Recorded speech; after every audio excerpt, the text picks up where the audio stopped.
શિયાળાના સમયગાળામાં દર વર્ષે માફક આ વર્ષે પણ જામનગર પંથકમાં ઘણી જગ્યાઓ પર ક્રિકેટ ટુર્નામેન્ટ યોજાઈ રહી છે।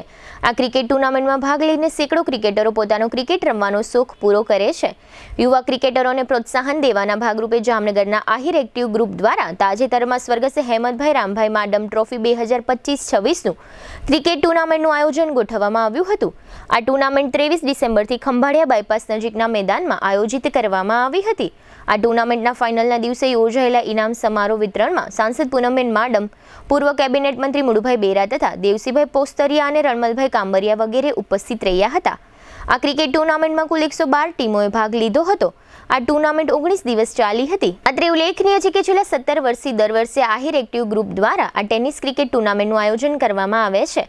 ફાઇનલ મેચમાં ગડુની રામ 11 ટીમ ચેમ્પિયન બની હતી અને શક્તિ B11 રનર્સઅપ જાહેર થઈ હતી। ચેમ્પિયન ટીમ તથા રનર્સઅપ ટીમને ટ્રોફી તથા પુરસ્કાર એનાયત કરવામાં આવ્યા હતા અને બંને ટીમના ખેલાડીઓને ટ્રેક સૂટ અને ટી-શર્ટ આપવામાં આવ્યા હતા।